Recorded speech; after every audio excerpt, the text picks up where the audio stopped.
You know, less than 2 years ago, you were earning $14 a week as a movie usher, and then $35 a week for driving a truck in Memphis. Today, you're the most controversial name in show business. Do you think you've learned anything from the criticism leveled at you? No, I haven't.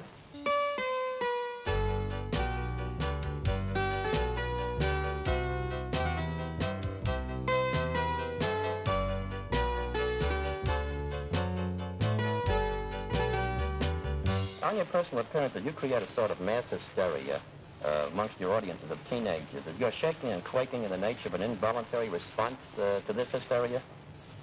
Would you say that again, sir?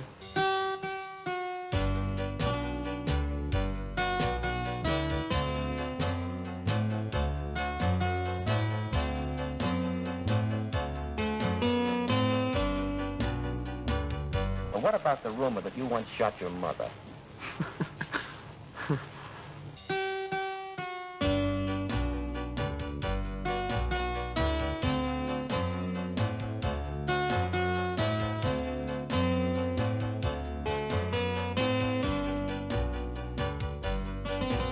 Well, there's another one, too, you may not have heard before. Several newspaper stories hinted that you smoked marijuana to hit the bottle in order to work yourself into a frenzy while singing. What about that? First of all, I plead innocent of all charges.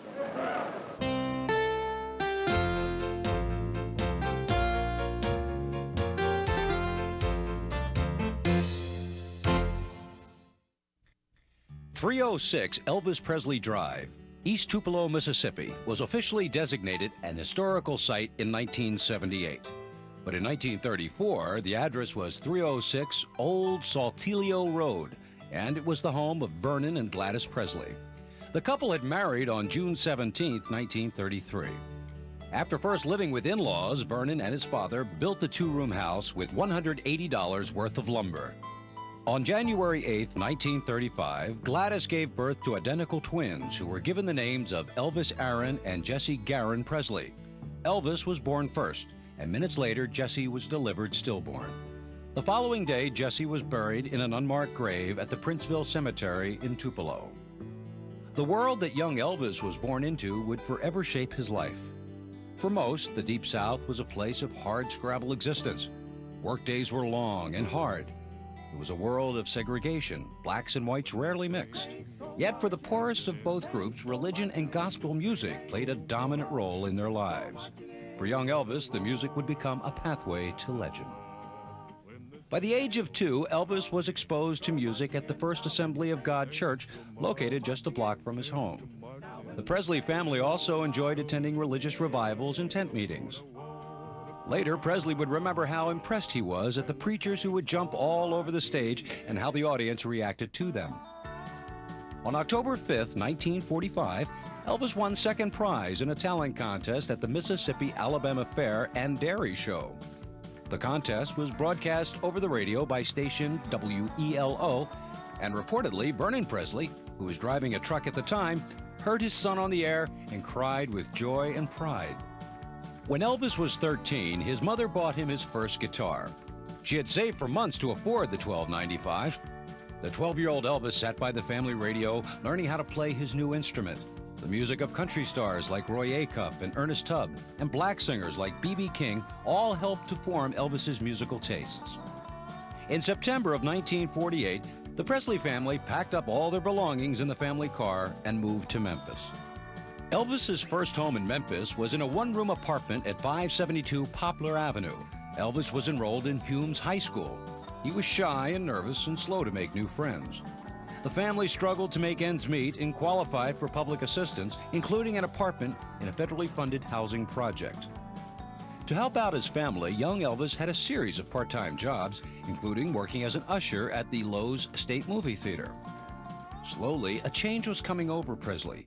He began buying flashy clothes at Lansky's on Beale Street, a favorite of country singers and local black kids. He changed his hairstyle from the popular crew cut of the time to wearing it long, slicked back with sideburns. He loved movies, and it has been reported he idolized Tony Curtis. Although he enjoyed dressing like a rebel, he was also a member of ROTC in his senior year of high school.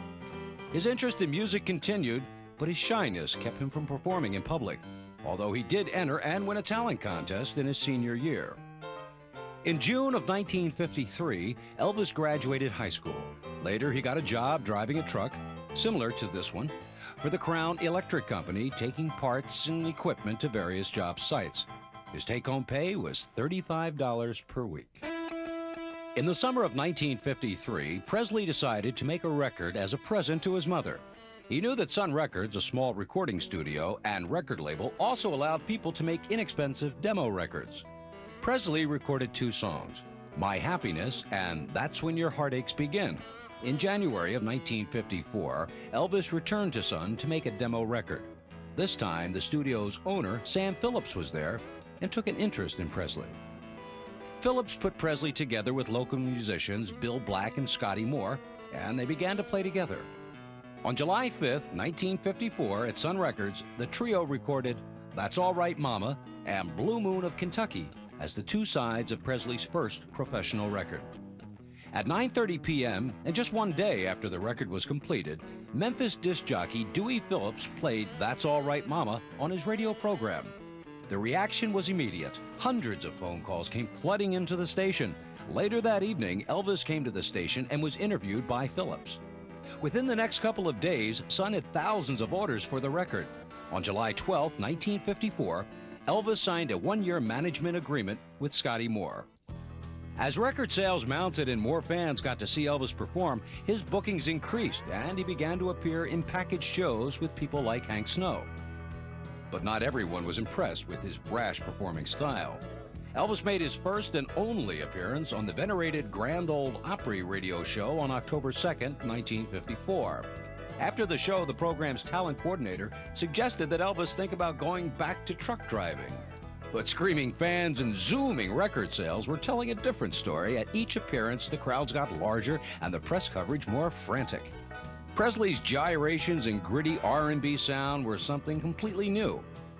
In a blink of an eye, Elvis had become the hottest act in the South. On October 2nd, 1954, Elvis made his first appearance on the Louisiana Hayride radio show. He was signed as a regular and would make over 50 appearances on the program. While appearing on the program, Elvis met drummer DJ Fontana. Fontana played drums for Elvis on and off from 1956 to 1968. As 1955 began, Bob Neal, a local disc jockey and concert promoter, took over Elvis's management. Although Elvis was enjoying success, he was still very much of a regional phenomenon. In early 1955, Elvis came to the attention of Colonel Tom Parker, who was then managing country singer Eddie Arnold. Parker was actually born in Holland and immigrated illegally to the United States in 1929. After serving in the U.S. Army, he began his career by hawking carnivals and later founded the Great Parker Pony Circus. In February of 1955, Parker began assisting Bob Neal in booking Elvis. In March of 1955, Elvis, along with Bill Black and Scotty Moore, flew to New York to audition for Arthur Godfrey's Talent Scouts, a popular TV showcase for new talent. The act was turned down flat. The rejection may have had more to do with Elvis's image than his singing. At about this time, films were depicting teenagers wearing slick back hair and suggestive clothes as juvenile delinquents and troublemakers. They included The Blackboard Jungle, The Wild One, and Rebel Without a Cause. You know what kind of drunken brawls those parties turn into. It's no place for kids. A minute ago, you said you didn't care if he drinks. He said a little drink. You're tearing me apart! As for Presley, even when he would sing an innocent country song, he projected a raw sensuality that made adults very uneasy. It's interesting to note, at just about the same time Presley was turned down on the Talent Scout show, Pat Boone appeared on the program and won first place. But Elvis did make it to TV, just a few days later when he appeared in a regionally telecast Louisiana Hayride show. More concerts followed, and the crowds, along with the frenzy, seemed to increase with each appearance. Finally, things were also improving for the Presleys, and the family moved to a new home on Getwell Street in Memphis. In October of 1955, Presley appeared in a film documentary about Cleveland disc jockey Bill Randall, who was one of the first disc jockeys to play an Elvis record outside the South. Also performing in the film were Bill Haley, the Four Lads, and Pat Boone. The film was titled The Pied Piper of Cleveland, However, due to a dispute over legal ownership, the film was never released. By now, Colonel Tom Parker was taking a more active role in Elvis's career. He began negotiating with different record companies who wanted to buy out Elvis's contract with Sun Records. RCA was the high bidder, and on November 20th, 1955, purchased Elvis's contract for $25,000. In addition, Presley received a $5,000 signing bonus. RCA quickly re-released all of Elvis's previous Sun records and then began to record new records with him. Elvis's first RCA recording session took place in Nashville in January of 1956. The songs included I Got a Woman and Heartbreak Hotel. Less than a year after he was turned down by Arthur Godfrey, Presley was on his way back to New York and his first national television appearance. The program was Stage Show, hosted by band leaders Tommy and Jimmy Dorsey. It was produced by Jackie Gleason, and at first was used for a summer replacement for Gleason's own show. In 1955, Gleason brought back the show as a half-hour lead-in to his own Saturday night show, The Honeymooners. The program was having ratings problems, and it may have been the show's announcer, disc jockey Bill Randall, who first suggested booking Presley. Reactions to Presley's appearance were immediate and decidedly mixed. The CBS switchboard was flooded with calls, some demanding more and others outraged at its vulgar display. Now, controversy swirled around Presley as larger crowds and screaming fans clamored to see him at every concert. Meanwhile, worried parents read lurid stories of Presley's sexual escapades. For Colonel Tom Parker, it all made for an unbeatable combination.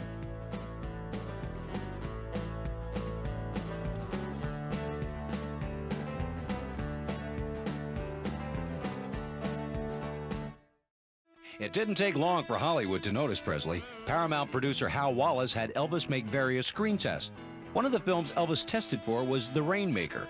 He didn't get the role, but producer Wallace liked what he saw.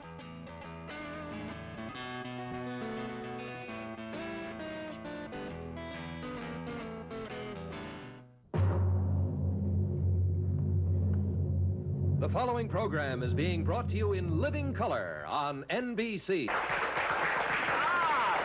Thank you. Very, very nice. On April 3rd, 1956, Elvis made his first appearance on the Milton Berle television show. By now, the Milton Berle show was being broadcast in color. However, most of Berle's shows only survive in black and white. Broadcast from the deck of the USS Hancock, the showbiz-wise Uncle Milty was eager to jump on the Presley bandwagon. In turn, Elvis got to be seen by over 40 million people. And now, you guys and gals, all your wives and sweethearts, you're in for a real treat. This is the first time that the Hancock is going to rock and roll while still at anchor. Here's a young man who in a few short months has gained tremendous popularity in the music business. His records are really going like wildfire. He's America's new singing sensation, our new RCA recording artist. Here he is, a big reception for Elvis Presley.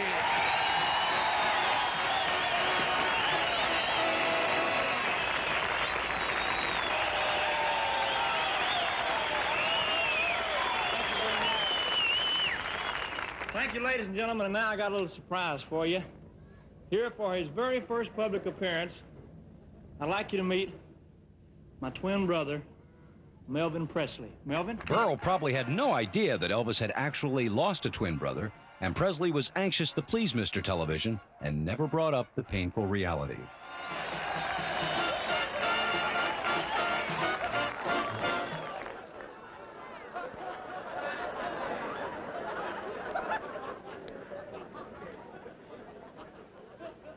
Hello, friends of Radio Land.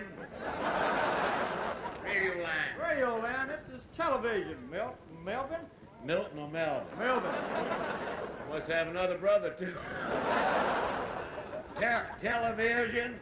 What the heck is that? Well, it's a little box. Yeah. It's got a window in it. Yeah? There's millions of people out there. And they're looking in a little window. Yeah? They can see you, but you can't see them. What a dirty peeping Toms. But Elvin, you're wonderful. And keep buying them records, will you, folks? Mel, who's you? Elvis. Elvis. Hot dog. Elvis needs the money. Well, I'll tell you, you're mighty proud to be here on this ship here, the Ocean Coke. And I want you to know the Ocean Coke. Ocean Coke? Ocean Coke. That's what it says on the side of the boat. U-S-S-H-A-N-C-O-C-K. Ocean Coke.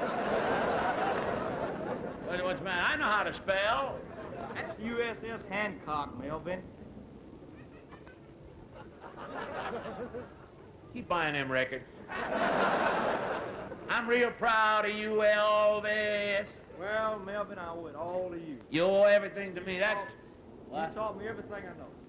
I'm glad you told that to the folks I did. I taught him his singing style. I used to drop grasshoppers down his pants. That's how I keep jumping around. Grasshopper. Keep buying them records. Do that for us. What are we going to do now? Well, let's sing a song. Let's sing a song to do the blue suede shoes. Half soul. Here we go. One more. Take it away. Well, it's one for the money, two for the show. You ready now? Go get it.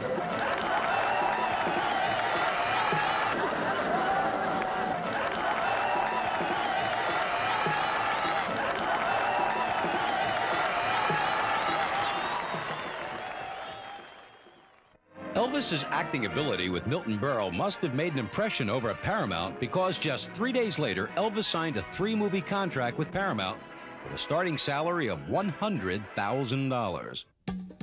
Colonel Parker put his Elvis plan into high gear. He booked Presley for a 4-week engagement at the New Frontier Hotel in Las Vegas beginning April 23, 1956. Billed as the atomic-powered singer, Presley was paid $12,500 per week. But the one thing that usually shrewd Tom Parker hadn't figured on was that Vegas crowds were older. Elvis's repertoire of rock and roll got a cool reception from the middle-aged crowds, and after 2 weeks, the engagement was canceled. During his stay in Las Vegas, Presley visited Liberace, who was playing at the Riviera. The two musical heartthrobs posed for pictures that were quickly flashed around the world. However, the Vegas setback was quickly forgotten, especially when the Presleys moved into their new home on Audubon Street. On June 5, 1956, Elvis made his second appearance on The Milton Berle Show. Considered one of Presley's wildest television appearances, his unrestrained antics jarred many critics who called him lewd and obscene, while his fans, especially young girls, swooned with delight. How about my boy? How about him? Huh? Come on.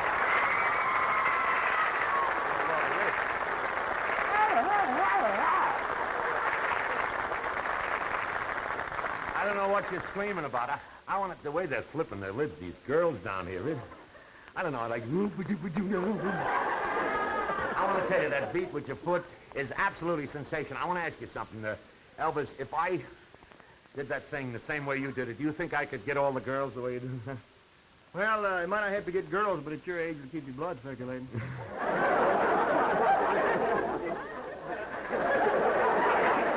At my age. You make me feel like a used car. My tail light may be dragging, but my battery is still charging. I'll tell you that.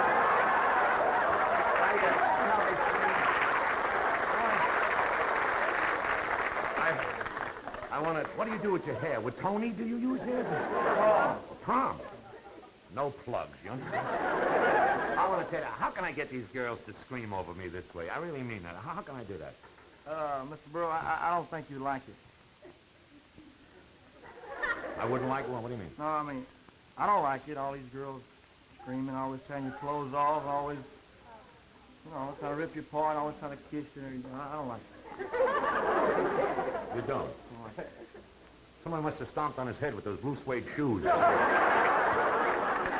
You must be kidding. Are you kidding? You don't like it? No, I'm not. I tell you, I'd rather have a quiet type of girl. Someone more sedate. Someone that'll calm me down and relax me, you know? You don't want a girl. You want a Milltown. Really, Mr. Burrow. Yeah? I tell you the type I dig is someone like that Deborah Paget. I can't hear you. I'm next to you, but I can't hear you. I said, I love this guy. Somebody like Deborah Paget? someone like Deborah Paget. Oh, you like that type? No, look. Man, she's real gone. I know she's real gone, but look, Deborah Paget, Elvis, she's not in your league. You know what I mean? I'll prove it to you. She's not too sophisticated for you. Deborah, would you come out here, please?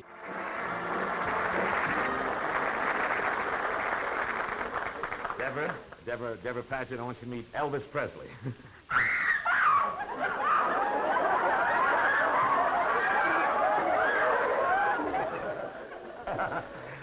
Well, how you feel now, man? Cool, man. I like that. She kissed him and he feels cool. This I don't know.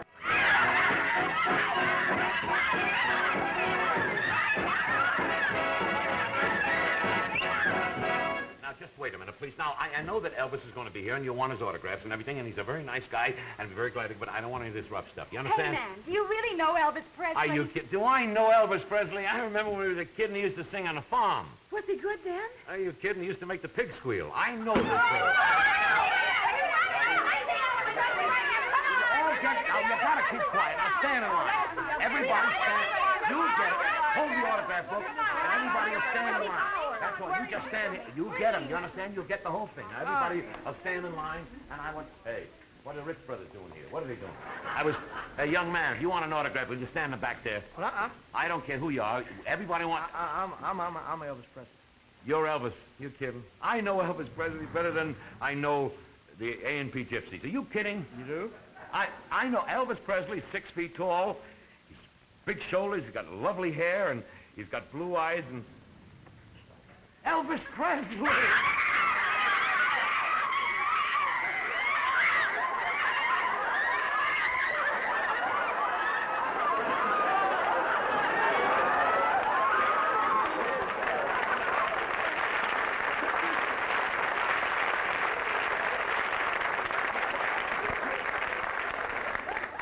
Give me the good old Rudy Valley days.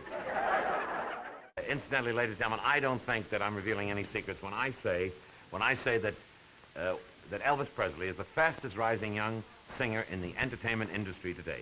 And as a proof of this, Elvis, I would like to present this to you. It's a special, well, it's a great award from one of the great theatrical periodicals of all times, the Billboard, and back east and all over the country. They present you this. I'd like to read it for you. 8 years with these lights. This Triple Crown Award presented to Elvis Presley for his RCA victory recording of Heartbreak Hotel. There it is, ladies and gentlemen. Let's hear it.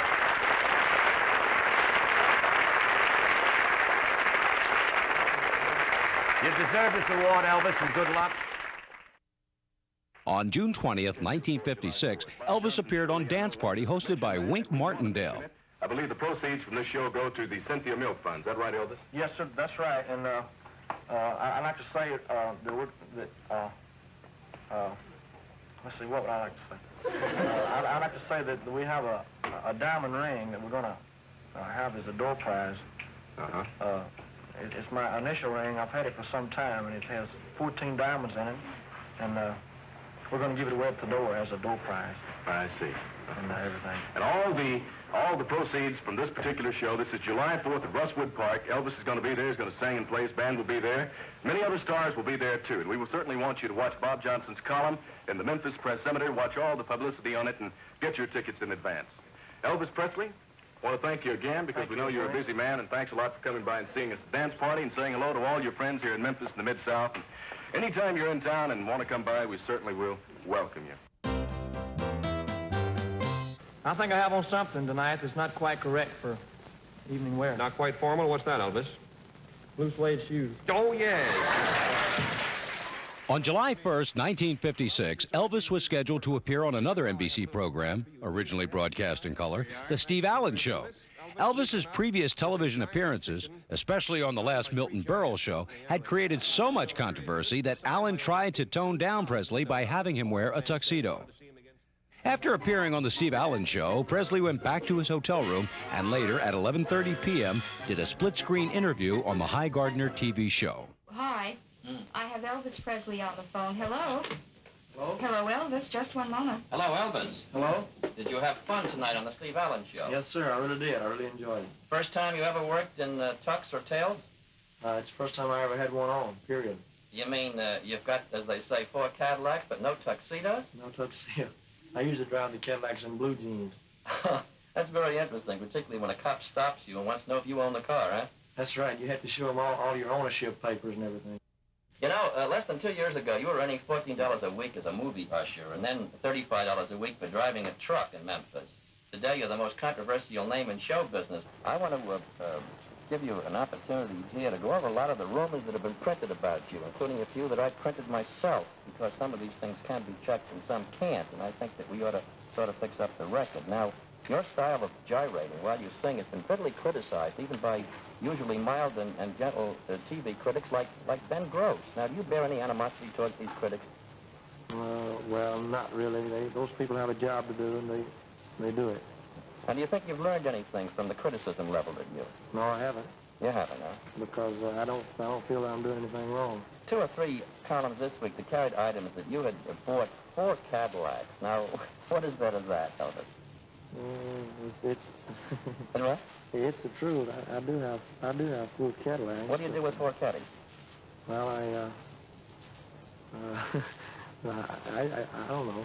On your personal appearances, you create a sort of mass hysteria amongst your audiences of teenagers. You're shaking and quaking in the nature of an involuntary response to this hysteria? Would you say that again, sir? Well, I say that when you shake and you quake when you sing, is that sort of an involuntary response to the hysteria of your audience? Involuntary? Yeah. Well, I'm aware of everything I do at all times, but it's just the way I feel. I mean, for example, if somebody is playing ball, they play just a little bit harder when the fans root, and I was wondering whether this had anything to do with sure.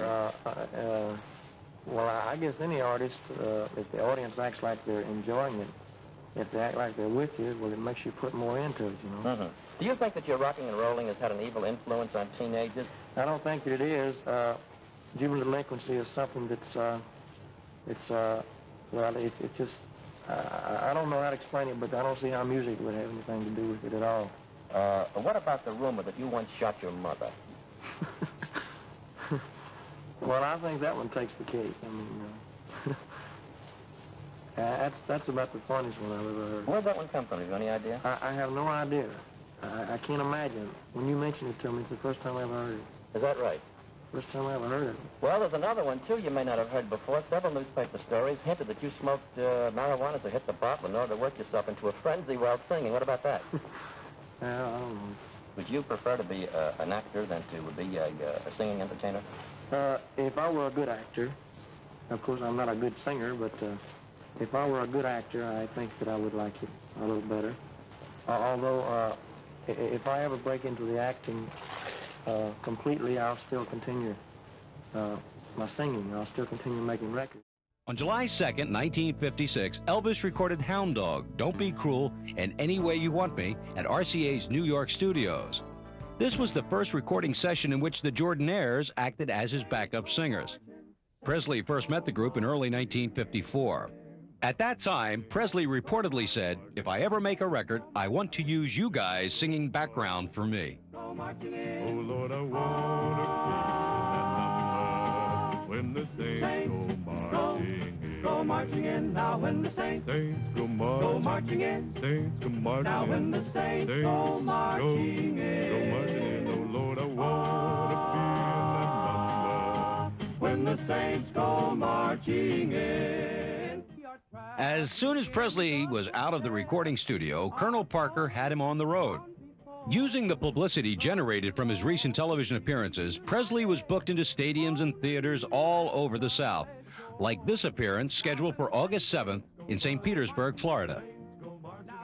Later in August, Elvis began filming his first feature for Paramount, Love Me Tender. By now, Elvis had bought his mother a pink Cadillac. It was only one of many luxury cars Elvis bought for himself, his family, and his lucky friends. He was especially fond of Lincolns and Cadillacs. On September 9th, 1956, Elvis made the first of 3 appearances on The Ed Sullivan Show.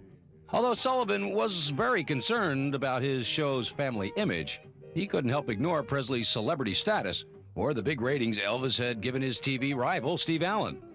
Sullivan signed Presley for 3 appearances for $50,000. September 26, 1956 was declared Elvis Presley Day in Tupelo, Mississippi. Elvis returned to his hometown and gave a concert to wildly adoring fans. The shy young boy who left Tupelo was back as a national sensation, riding the record charts with 4 #1 hits. Of course, fame can have its pitfalls. On October 18, 1956, Elvis stopped at a gas station in Memphis. A crowd quickly gathered. Ed Hopper, the station manager, demanded that Elvis move and hit Presley on the back of the head. A fight broke out between Hopper and Presley, and attendant Aubrey Brown also joined in. The two men brought charges against Presley, and all three appeared in a Memphis courthouse. Presley was cleared of all charges, and both men were fired from their jobs.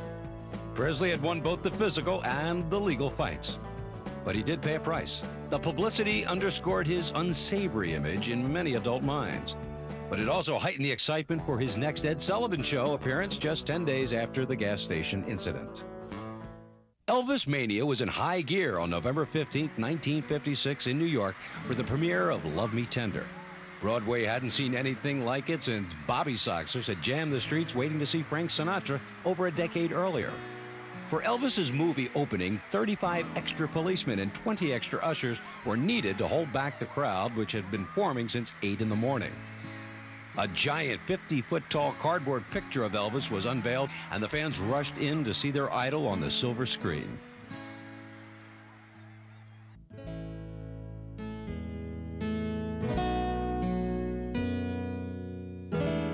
The sensational adventure of the notorious Reno brothers, Elvis Presley as Clint Reno, who loved his brother, but also loved his brother's girl. I know you and Kathy used to be kind of fond of each other, but well, you ain't got no hard feelings against either one of us now, have you? Hard feelings? Me? Why, of course not. I hoped it'd be that way, Vance. We're so much in love. Say you ain't laid awake every night by my side thinking of him. Wishing I was Vance. Wishing you'd waited for him and never married me.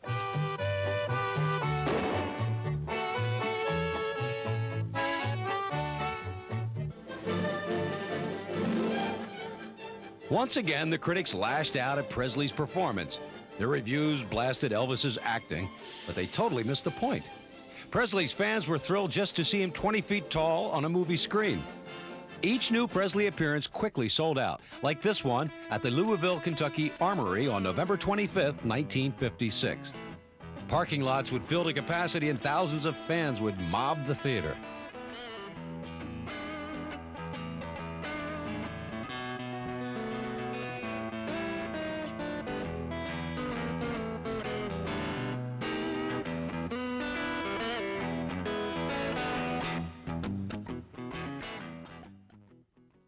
But, I mean, he's cute. Well, you know, he's just so limber and loose. I mean, it's really marvelous. He just feels the rhythm. Digs it the most. You don't see anything wrong with it. No. Just like snapping your fingers or clapping your hands. If you dig the music, you dig the music. Most adults saw things differently. Elvis and rock and roll represented a threat to their way of life. That this rock and roll rhythm has been the seed of trouble, and we want to keep trouble out of Jersey City. Rock and roll has got to go. Some radio stations even refuse to play rock and roll music. Playing rock and roll records. This week is record-breaking week here at KWK, and after this week, no more rock and roll will be played on the air. In the middle of this heated atmosphere, Presley was scheduled for his third appearance on The Ed Sullivan Show on January 6, 1957. Ed Sullivan had become more sensitive to the controversy over Elvis's swinging hips and ordered the cameraman to shoot Presley only from the waist up. The TV audience was left to guess why the girls in the audience were screaming. After the program, Sullivan called a press conference to defend his actions. His attempt to censor Presley had backfired and only helped fuel the mania that surrounded his every appearance. And those appearances got bigger and bigger. Like the thousands of fans who jammed the Chicago amphitheater in March of 1957, Presley appeared in his now legendary gold lame tuxedo, designed by nudies of Hollywood at Colonel Parker's request. The costume became immortalized when Elvis wore it on the cover of a 1959 album. In March of 1957, Elvis purchased Graceland for $102,500. By now, Colonel Parker had the Presley money machine in high gear. Elvis's concert fees kept rising. One hit record followed another, and the Colonel and RCA began marketing and licensing Elvis products. Each new item brought more and more money and fame to the growing Elvis empire. Elvis's next film, Loving You, premiered in Memphis on July 9, 1957. Loving You, the first big modern musical built around the fiery personality of Elvis Presley. Follow him through the barnstorming days and the one-night stands, the big moment when the girls discovered him and he discovered girls. See what happens when a down-to-earth kid goes too high, too fast. It's not my future you care about, it's yours. It's what I can do for you. You don't care about me or Tex or anybody, just yourself. You've got 15 minutes to get on that stage and find out if you've even got a future.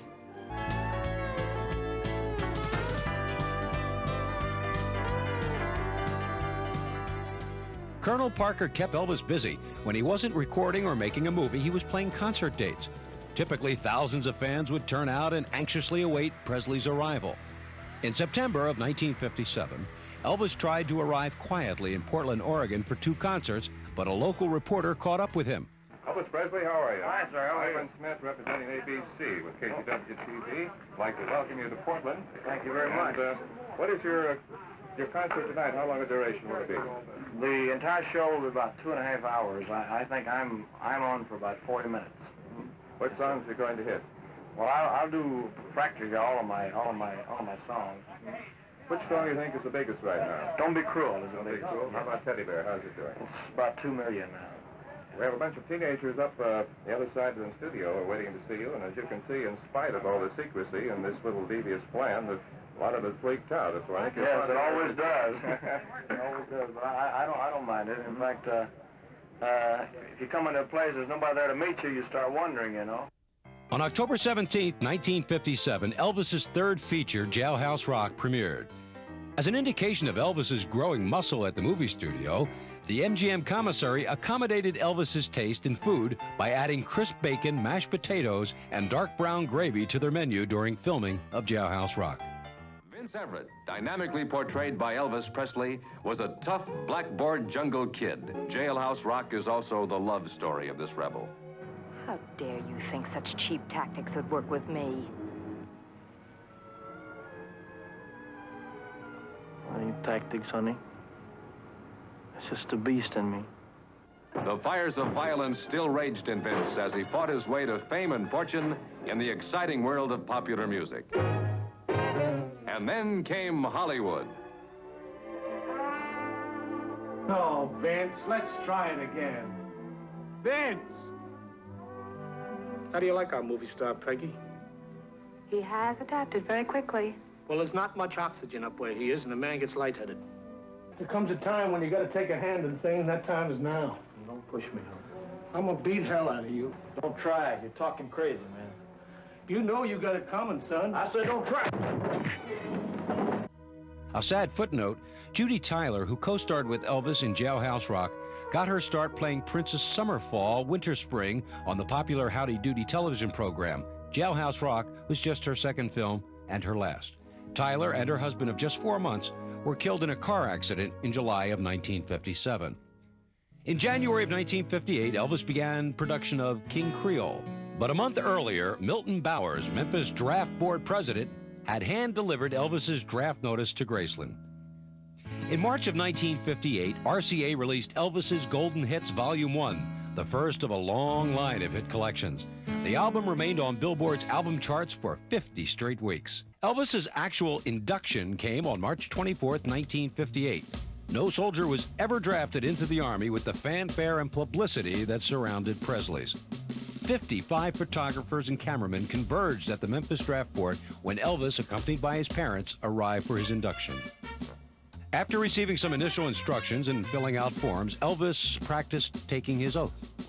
That's your other right, Elvis.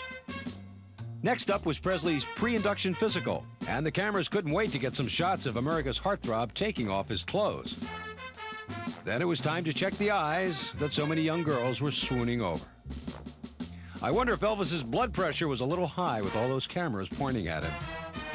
And speaking of pressure, I wonder how Elvis felt when he had to strip down and, as they say in the Army, assume the position.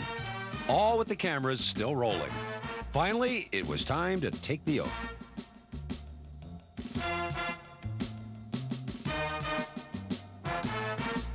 You repeat I, and then your individual name, and repeat everything after me. I. solemnly swear. Do solemnly swear. That I will bear true faith and allegiance. I will bear true faith and allegiance. To the United States of America. To the United States of America. That I will serve them honestly and faithfully. That I will serve them honestly and faithfully. Against all their enemies whomsoever. Against all their enemies whomsoever. And that I will obey the orders. And I will obey the orders. Of the President of the United States. The President of the United States. And the orders of the officers appointed over me. The orders of the officers appointed over me. According to all regulations. According to all regulations. And the Uniform Code of Military Justice. The Uniform Code of Military Justice. Congratulations, you are now in the Army. You're all private. That's the way you will be addressed from now on.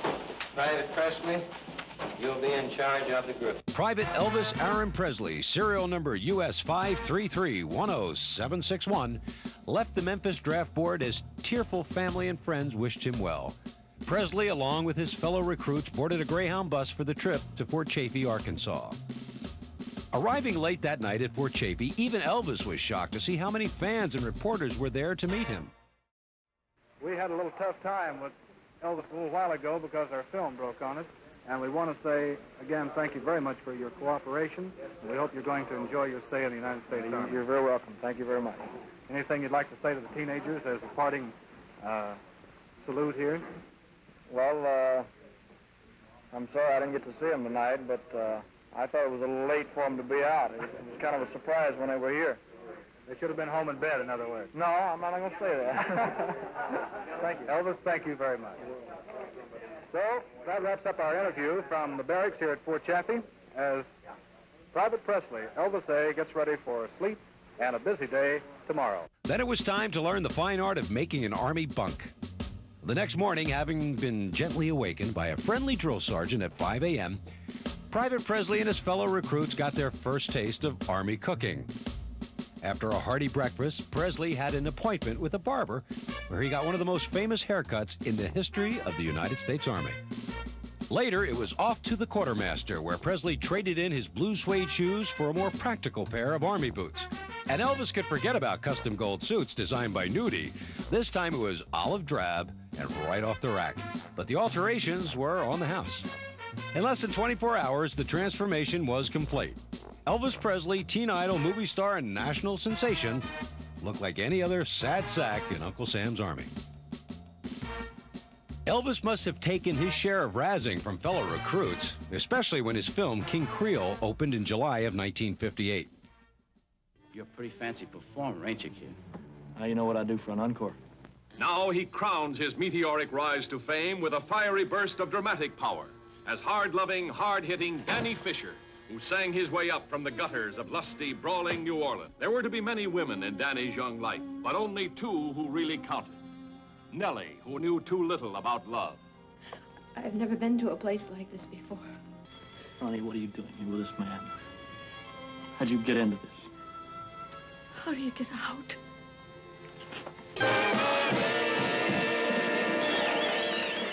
While Elvis was training at Fort Hood, his parents were living nearby. But in August, his mother fell ill and was hospitalized in Memphis. At 3 a.m. on August 14, 1958, Gladys Presley suffered a heart attack and died. She was 47 years old. Presley was grief-stricken and was quoted as saying, "Oh God, everything I have is gone." The Army didn't give Elvis much time to grieve, and he returned to duty. On September 22, 1958, Presley and his fellow soldiers left Brooklyn aboard the USS Randall for West Germany. Elvis, what do you think about going to Germany?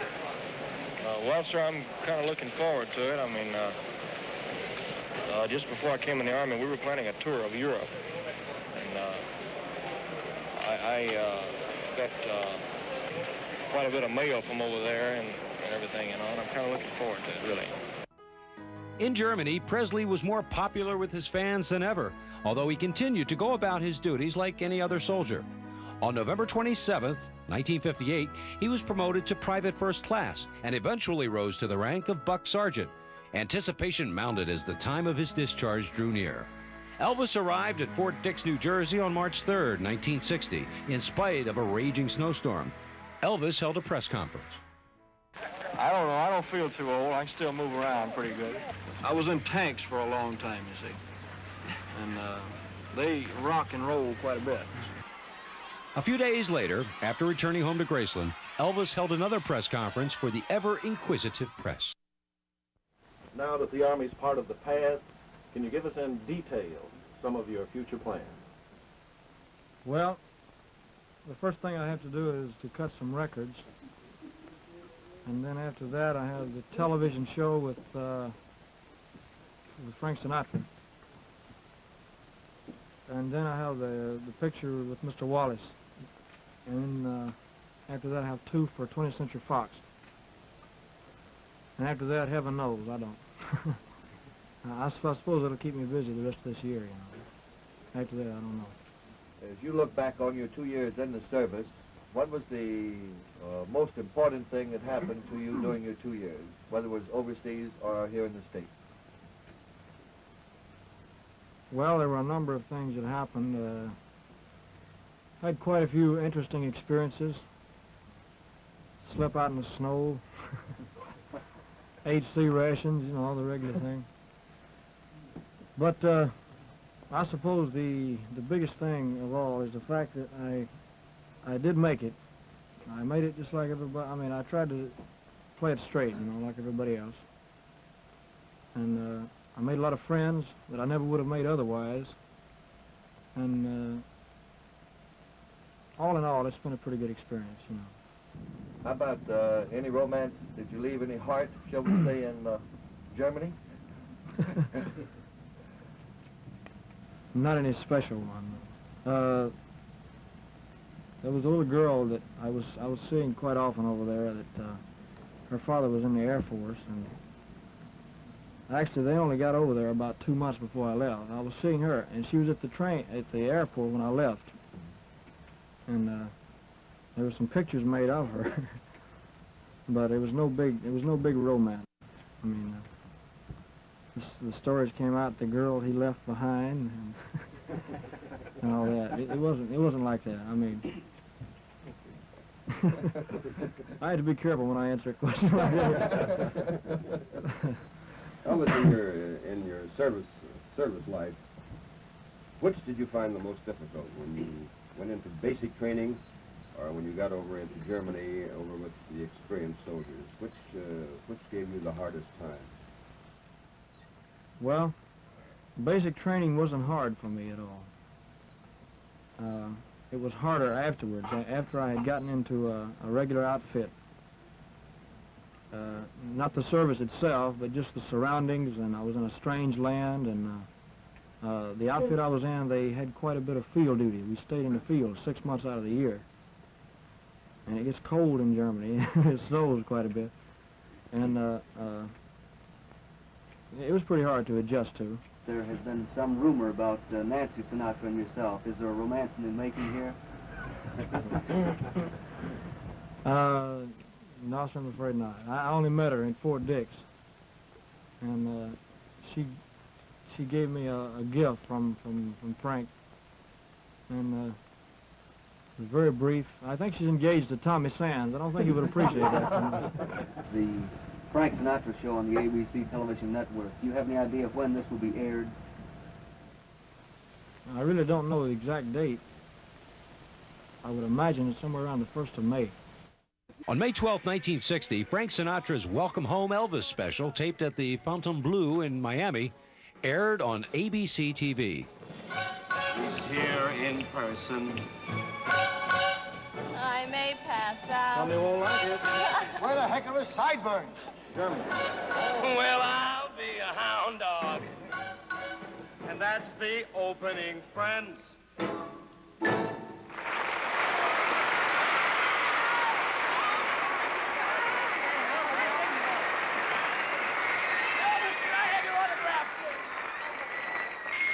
was great, and I'm glad to see the Army hasn't changed it. Wasn't it great?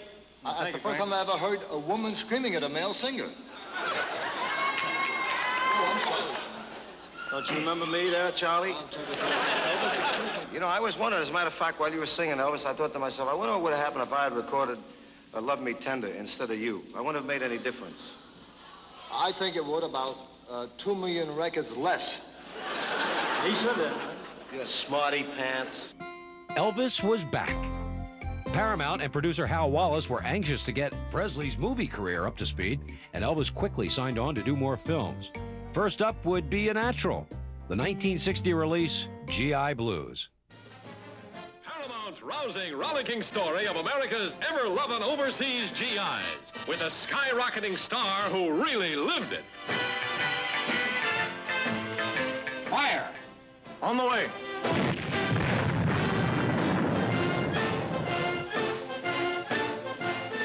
I'm so pleased you came to Germany. I'm going to write a thank you letter to your draft board. Yes, America's most talked about, written about ex-GI is here to show the world there's been some changes made by that rugged tour of duty with the battling tankers. It's a 3-day pass at those frolicking Fräuleins, but the dancing darling who blocks every pass has all the GIs in a spin. And guess who the boys are betting on to break through her defenses? It's Elvis on a love campaign no guy or gal should miss. Liebe. For those who do not understand, Liebe translated means love. Oh, you don't have to explain that to a GI. That's one of the first words he learns when he gets over here. Oh, you too, Tulsa. G.I. Blues was quickly followed by the 1960 release Flaming Star. You don't feel it like I do about Ma's death. I'm Indian. And I'll never forget the whites killed her because she was Indian, too. It was a time for Pacer, the half-breed, to choose. And whichever path he took, he had to hurt someone he loved.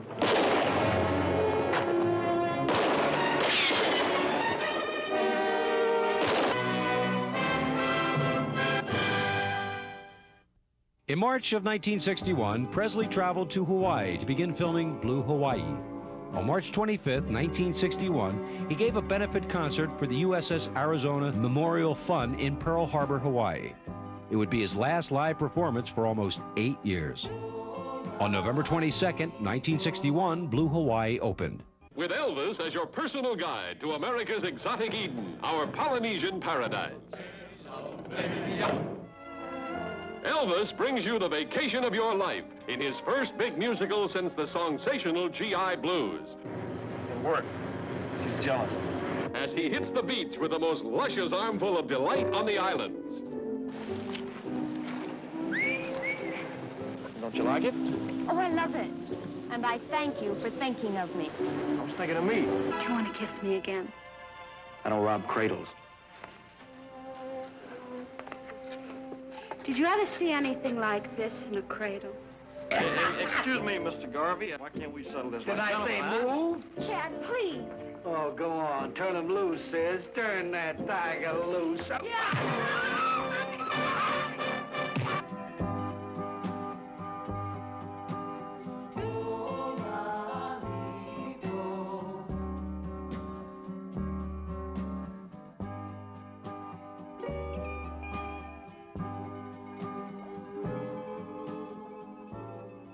In June of 1961, Wild in the Country was released.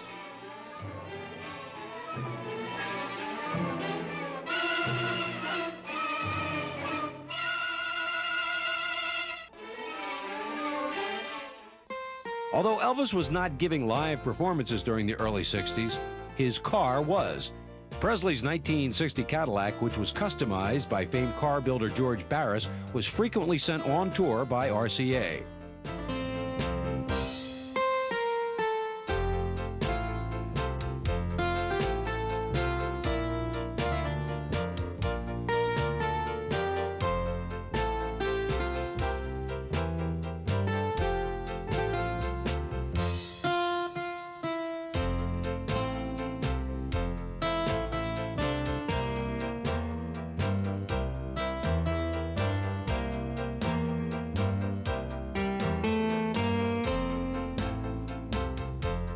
On May 23, 1962, Follow That Dream opened. Production on the film began in the summer of 1961 in Florida. Elvis arrived on location in his specially equipped bus. The bus was nicknamed Plain Jane because the exterior gave no indication it was Elvis's bus or the luxurious interior within. Yes, For this theater, it's a new Elvis, one you've never seen before. Uproariously funny as a lawman who does everything wrong but gets the right results. Elvis, absolutely irresistible as an unwilling Lothario who turns to ice every time a lovely lady turns on the heat. Anybody ever tell you you're very handsome? Only girls. Take care of the sheriff, Pete. Turn on the music. And make it loud. I like it loud. Well, what are you waiting for? Where's your gun? I got it. Louis. Yeah. Here, take the flashlight. Presley was turning out movies at a breakneck clip. Barely 4 months after Follow That Dream opened, on August 29th, Kid Galahad hit the nation's theaters. It's a knockout. A honey of a picture full of that Elvis kind of action.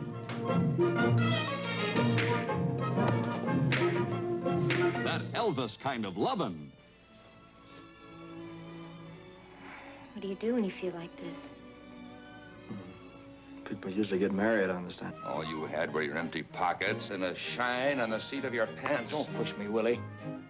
I'm a grease monkey that won't slide so easily. Shut up, I You said. can't yell loud enough to make me shut up. Till I tell you what I think of the fight game. I think it stinks. And when it does for me what I want to do, I'm getting out.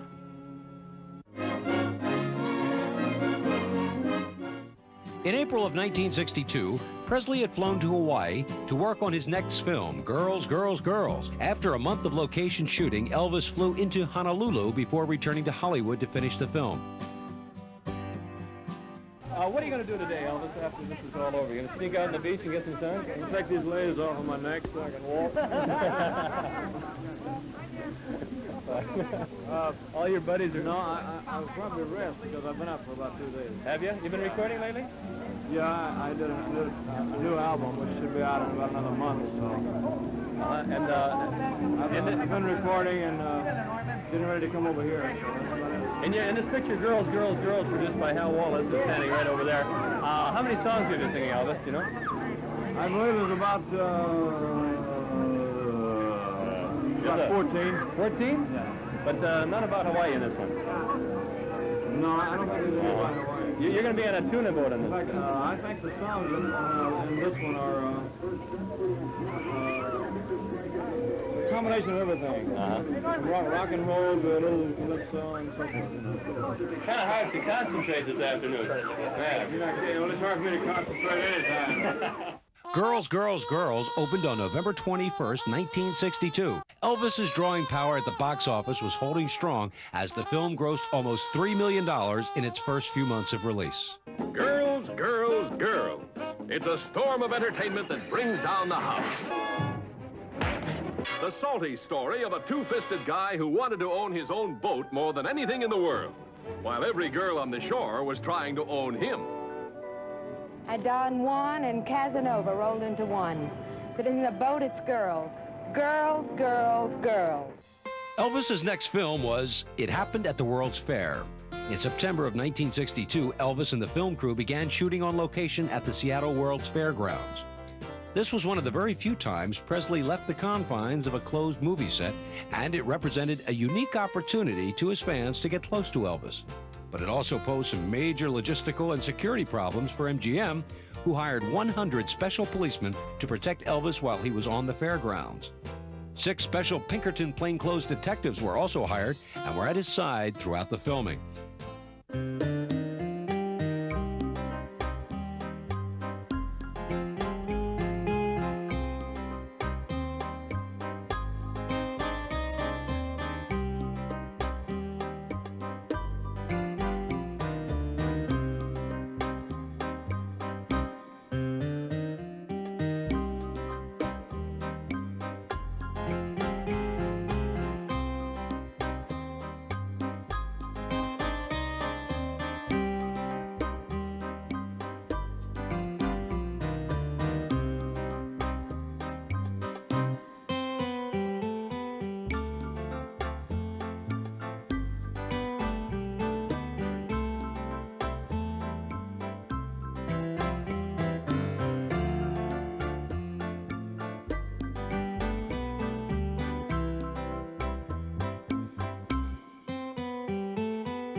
everything that has made Elvis Presley one of the greatest entertainment stars in the world. His romances. Dorothy, get me my gun, Emma. Mom, Dad. What do you mean But now something new has been added. The warm touch of a great guy. For Elvis has a new sweetheart, little Vicky, too, one of the cutest youngsters you've ever met. Of course, he has a big sweetheart, too. Several of them, in fact. 1 minute, there's something in this eye, and the next minute, there's something in this eye. He's got something in his eye, all right. Yes, the Space Needle rocks and the monorail rolls in an eye-popping riot of explosive hilarity. Boy, did this man really give you a quarter to kick him?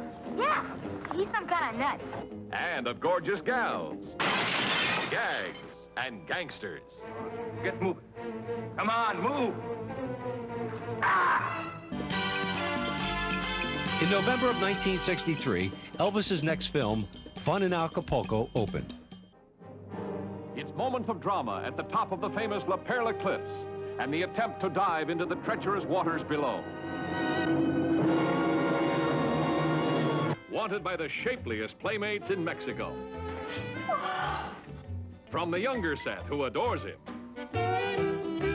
to a lady bullfighter who learned her talented passes in the corrida, and a beautiful gal in a bikini who's the shape of things to come. Oh, it must be a very important mission that sends you off in such a hurry. If you must know, I'm on my way to La Perla to see your girl. Why don't you move me? On January 30th, 1963, Elvis purchased Franklin Roosevelt's presidential yacht Potomac for $55,000.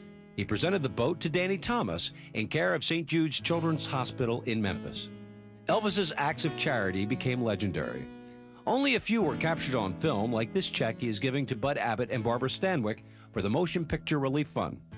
During Christmas time, Presley passed out over $50,000 in checks to various charitable organizations in Memphis. When it was announced that Elvis would pass out checks, Presley laughed and said, "Elvis is just going to pass out, period." But most of his charitable work was done in private. 1964 saw more Elvis films, including Kissing Cousins and Viva Las Vegas. Presley's co-star in Viva Las Vegas was sexy Anne Margaret. Rumors flew all over Hollywood that the duo were having a torrid romance. At one point, Anne Margaret actually announced to the press that she and Presley were engaged. Presley quickly put an end to the rumor, and the couple's romance cooled. Viva Elvis! Viva Anne Margaret! Viva the excitement when these two let themselves go on a wild and woolly whirl through Funtown, USA. Yes, the sky's the limit for love, laughter, and those wonderful new sounds. It's a pleasure to hear a man's opinion and not have to listen to the stubborn ravings of a boy who won't grow up and...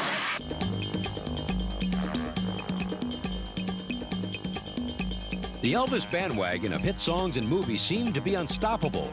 But by 1964, the Beatles had arrived.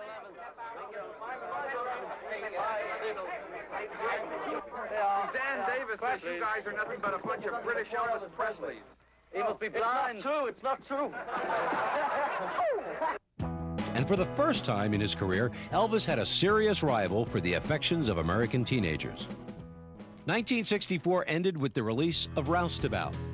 In January 1965, Elvis celebrated his 30th birthday. Later in 1965, Elvis's 17th film, Girl Happy, was released. In May of that year, Tickle Me was released. It was reported that Presley was earning $100,000 and 50% of the profits for each of his films.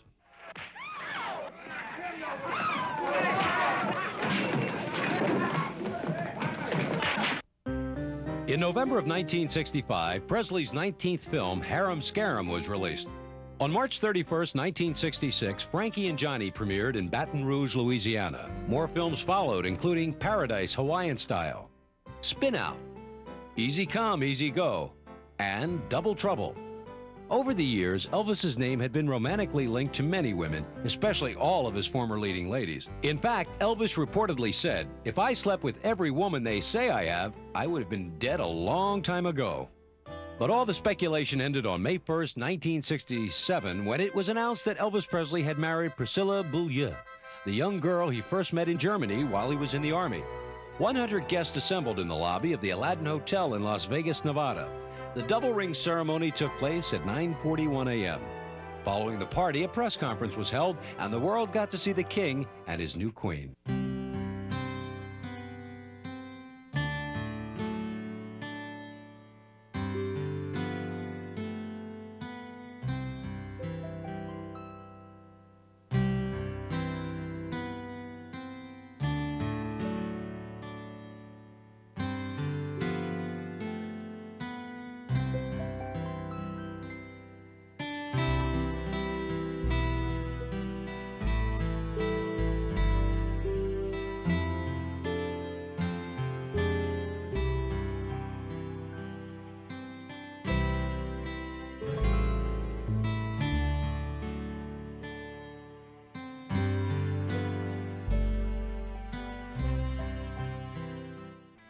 On November 22, 1967, Elvis's 25th film, Clambake, was released. Principal photography on the film was delayed 1 week because Elvis fell in the bathroom and hit his head, suffering a minor concussion. Was it an early warning sign of trouble to come? In October of 1967, Elvis left Graceland to begin work on his next film, Stay Away Joe. He didn't want to leave Priscilla because she was pregnant. Elvis returned home for Christmas, and on February 1st, Lisa Marie Presley was born. To keep up his lavish lifestyle, Elvis had to leave Graceland to make more films like Speedway and Live a Little, Love a Little, released in October of 1968. But the most significant event of 1968 happened on December 3rd when Presley's television special, originally titled Singer Presents Elvis, sponsored by the Singer Sewing Machine Company, aired on NBC. The tremendous success of the program acted as a jumpstart to Elvis's touring and concert career. His first live appearance would be in Las Vegas, and cameras captured Elvis at the construction site of the new Las Vegas Hilton, signing a $1 million contract for a 4-week engagement beginning on July 31st, 1969. There's only one reason that people really come to Las Vegas, and this is it: to play at the gaming tables of casinos large and small, whether they are downtown where a penny can activate a slot machine, or more opulent like this one at the Las Vegas Hilton where thousands of dollars can change hands on the turn of a card. But hotels here also cover their bets on crowd appeal by using big-name talent in the showroom. It's no accident that theater audiences enter and leave that theater through the casino. Elvis Presley provided this hotel with sellout crowds at all his performances. The cross-section of people to whom Presley appeals can be seen in the long line of those waiting to see him perform, a line which wound through this casino and must have given hotel management mixed feelings when it removes these people, even temporarily, from tables and slots. 200 British fans chartered an airliner and flew here to see Presley, making this the high point of numerous stops along a Presley pilgrimage trail. They bought Presley souvenirs, like his famous hound dog, just as they must have at other stops, like his birthplace in Tupelo, Mississippi, and his current home near Memphis. But here in Las Vegas, they saw Presley perform in person. These fans may speak with English accents, but they speak with the adoration of any true Presley pilgrim. Means everything, a lifetime's ambition. Yes, to me it does personally, you know. Why? Well, I've always liked Elvis since I was 11. I'm 22 now, and I've never bought anybody else's records, and I don't think I ever will, you know. Well, I think it's the most wonderful thing I've ever done in my life, you know. I mean, I've always wanted to see Elvis in person. I know I have. What has this trip meant to you? Chance to see America plus a chance to see Elvis. Which is more important? Elvis. This is what they have come to see. In these bits from Presley's latest act, the body movements don't seem quite as suggestive as in 1956, when Ed Sullivan refused to telecast Presley below the waist. Maybe it's that Presley is now 37 years old. The style is more sophisticated, just as the high pompadour and ducktail haircut have given way to the sophisticated shoulder-length styling of the 70s. Considered a superstar, Presley really doesn't need hard sell, but looking around this hotel, you'd never know it. And maybe that's one of the major reasons for the lasting success. Never stop selling. It's like a carnival here, and why not? That is the background of the man who created Presley, Colonel Tom Parker. Parker's philosophic presence is everywhere. No chance to sell Presley is overlooked. And if it's a captive audience lined up waiting to see a Presley performance, what's $1 to a true fan? Special sale closeout right here, only $1. Elvis souvenir book, $1. They're not sold in the showroom. Last chance here. Elvis souvenir book, $1. March of 1969, Charo was released. Later, 1969 closed out with The Trouble with Girls and Change of Habit, which was Elvis's 31st and last scripted movie. All future Presley films would be concert-based films. On December 21st of 1969, Presley visited President Richard Nixon at the White House. Presley, who had a fascination with guns, gave the president a commemorative Colt 45, and reportedly the president gave Elvis a Narcotics Bureau badge. In January of 1970, Presley returned to the International Hotel in Las Vegas for another smash one-month engagement. The following month, he was booked into the Houston Astrodome for 6 shows. Presley held a press conference to talk about the upcoming appearance. What do you think of Texas? I like it. I like it. Excuse me, I can't take this fresh air, man. I'm used to the garbage can at the International Hotel, man. If I can't smell some garbage, I don't feel at home, man, I'll tell you. Do you have any films in the making right now or any plans? No, there's nothing in, as far as I know of, is there, Colonel? Anything in the workings? I can't commit myself. An 8mm Walt Disney special we're doing next year, I think. I don't know. We're shooting something now, right? There's nothing as far as I know. So I just hope I can put on a good show, mainly. What happened to the Jordanaires? I can't get them out of Nashville, man. They got stuck in Nashville, and you know, they make so much money, and they do so well in Nashville. You can't get them out of there. You know? You ever put out any of those old records from the Sun label and listen to them at all? They sound funny, boy. They got a lot of echo on them, man, I'll tell you. You were available to the public only in films. Yeah. For a long period of time. Well, I think the most important thing is the inspiration that I got from a live audience. I was missing that. You see, country music was always a part of the influence on my type of music anyway. It's a combination of country music and gospel and rhythm and blues all combined is what it really was. As a child, I was influenced by all of that. Elvis's professional career was going greater than ever, but rumors began to surface that all was not well between Elvis and Priscilla. She complained that the couple were constantly surrounded by Elvis's friends and they spent very little time alone together. On November 11th, 1970, Elvis, That's the Way It Is, opened. On January 9th, 1971, the conservative JC's Club elected Presley as one of the top 10 young men of the year. Other winners that year included White House Press Secretary Ron Ziegler, a West Point professor, and a biophysicist. I learned very early in life that without a song, the day would never end. Without a song, a man ain't got a friend.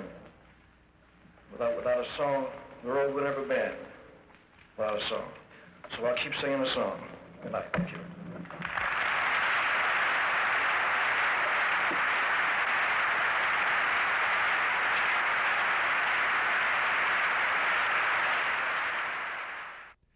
Elvis's tours and hit records continued. As each new concert venue was announced, it was sold out. Fans screamed as Elvis, clad in one of his special karate-inspired jumpsuits, prowled the stage, kicking and punching in the air. In June of 1972, Presley came to New York to perform at Madison Square Garden. It was the first time Presley had ever appeared in concert in New York. Reporters gathered at the New York Hilton, where Presley, joined by his father Vernon and Colonel Tom Parker, held a news conference. First of all, I plead innocent of all charges. Okay. All right. Okay. Thank you, dear. No, all kidding aside, we had to wait our turn to get into the garden, you know. No, I stopped using that greasy kid stuff, too. Just like everybody else did, man. Yeah. Well, I found that in the audiences that we have, it's mixed. It's older people, younger people, and the very young, and all types of people, you know, which is good. I just made a movie of the last tour that I did. It's the first live concert that we ever filmed, so that's my next project. It's coming out. There's so many places that I haven't been yet. Like, I've never played New York. I went to Hawaii to get a tan for New York. The Madison Square Garden engagement was another Presley triumph. Over 80,000 people attended the concerts. The once shy young man from Tupelo was now the undisputed king of rock and roll, with 2 generations of fans clamoring to see him perform and still making his records chart-topping hits. On August 18, 1972, Priscilla Presley filed for divorce. The couple had been separated since February. On September 9th, Elvis met Linda Thompson. She was the reigning Miss Tennessee and 3rd runner-up in the Miss USA pageant.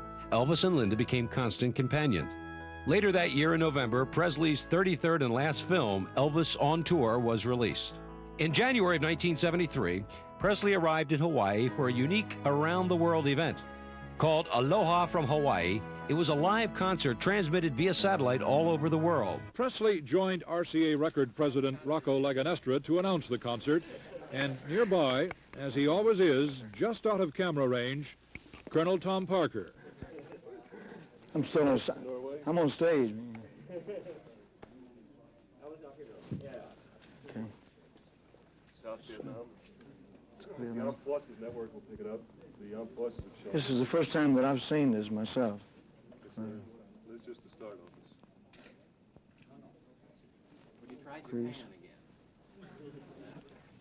And I really should start this conference off by congratulating Elvis, because we will have 2 new firsts. The new first, involves Elvis as the first performer to do a worldwide live concert via satellite. A real spectacular. And the second is that we will have a worldwide album via satellite. All of this has been made possible by the joint efforts of a lot of people, and especially including Colonel Tom Parker. Elvis, again, my congratulations for this spectacular. Thank you, sir. Thank you. It's very hard to comprehend it, because in 15 years, it's hard to comprehend that happening, you know. To all the countries all over the world via satellite. It's very difficult to comprehend. A live concert, to me, is exciting because of all the electricity that's generated in the crowd and on stage. But it's my favorite part of the business, is a live concert. How do you pace yourself? Sir? How do you pace yourself? You mean physically, vocally, or whatever? So you are up when you need to be up? I just, I exercise every day. I vocalize every day. I practice if I'm working or not. You know. So I just try to stay in shape all the time. Vocally and mentally. And which is harder? Well, both is tough, you know. You got to work at them, but I don't mind it, you know. It's worth it. Well, now they shoot me all the way, see, so just the waist down. Now, but I would like to think that I had improved as an entertainer, and I like to get the rapport with an audience, because it's a give and take thing. If you can do that, it works, you know. If the artist or whoever is performing can get that kind of rapport going with the audience, then it pays off. It's good, you know. But do you feel that you have more of that rapport now than you did 15 years ago? I couldn't answer that. I really couldn't. I must say this about when we first approached the various countries around the world, Elvis is certainly the only performer that could do this today. He is well known in every country that we have taught, in fact, in every country in the world, and the acceptance was just fantastic. It wasn't a case of any selling. because, you know, he's been in demand for live performances around the world, but you just can't do this, so this is the way of approaching it. But the acceptance exceeded all of our expectations, Elvis. Thank you very much. That's very nice. The program was broadcast on January 14, 1973, and was seen by over 500 million people. Throughout the early 70s, Elvis continued to tour extensively, although many fans began to notice that he was gaining weight. But the crowds kept coming to see him, and many refused to leave the theater until they heard the announcement, "Elvis has left the building." In 1975, Elvis broke the record for gate receipts for a single performance at a concert in Pontiac, Michigan. By 1976, Elvis's weight had ballooned to over 230 pounds. There were rumors of erratic behavior and drug abuse. He became more and more isolated from his fans as he was whisked off immediately after each performance. In 1977, Elvis had to stop a concert in Baltimore for health reasons. He left the stage and returned 30 minutes later. The tabloids began running negative articles about Presley's food cravings and reported temper tantrums. On June 26, 1977, Elvis gave what would be his last public performance at Union Square Arena in Indianapolis. On August 1st, 1977, the book Elvis, What Happened was published. Written by longtime Elvis insiders Red and Sonny West and Dave Hebler, the shocking book describes Elvis as a brooding and violent man, obsessed by death. It outlines sexual encounters and drug binges. These had to be difficult days for Elvis. He had spent so many years trying to reverse the negative images that followed him as a young performer. But now some of his closest friends had betrayed him. The only thing that would silence the critics would be a new concert tour. The first date was set for August 17th, but it was not to be. On August 16, 1977, at 2:30 p.m., Ginger Alden, Presley's current girlfriend, found Elvis unconscious in a second-floor bathroom at Graceland. Medical assistance was summoned and Presley was rushed to Baptist Memorial Hospital. He was pronounced dead at 3:30 p.m. A shocked nation watched as the news of his death was broadcast over every TV station. The cause of death is cardiac arrhythmia. The precise cause has not yet been determined for the cardiac arrhythmia. It may take several days to several weeks to determine that specific cause, and in some cases it never is discovered. The news came as a total surprise. Elvis was only 42 years old. Ironically, the Star newspaper was out that very week featuring an Elvis story on its front page and promoting it heavily on television. As word of Elvis's death spread like wildfire throughout the world, distraught fans converged on Memphis. At Graceland, Elvis was laid out in a huge copper coffin, wearing a white suit, navy shirt, and his diamond-encrusted TCB, taking care of business, ring. Over 10,000 grief-stricken fans were allowed to pass by the coffin. The National Enquirer managed to sneak a photo of Elvis and splashed it on their front page. On August 17, 1977, a funeral cortege of white Cadillacs slowly made its way from Graceland to Forest Hill Cemetery. At the cemetery, the coffin was pushed into place in a mausoleum located near the grave of Elvis's mother. But that would not be Elvis's last resting place. Vernon moved both Elvis's body and his mother's to Graceland, to an area now known as the Meditation Garden. Almost from the moment of Elvis Presley's death, many rumors circulated about what really happened. There are some who claim he had serious health problems and suffered 3 previous heart attacks. Another rumor was that he was taking drugs because he was dying of bone cancer. Whether prescription or not, at the time of his death, apparently Elvis Presley was taking a lot of drugs. But whatever the reason, one thing was for sure, his fans refused to let him go. By the 1980s, rumors that Presley was actually alive spread across the nation. In 1988, the National Examiner reported a Presley sighting. Through the years, hundreds of sightings have been reported, and there have been books and audio tapes claiming that Elvis is still alive. Others claim that they have been visited by the ghost of Elvis. Both ends of his life are celebrated as fans travel to his humble birthplace in Tupelo. And thousands gather every year for an emotional candlelight vigil outside Graceland on the anniversary of his death.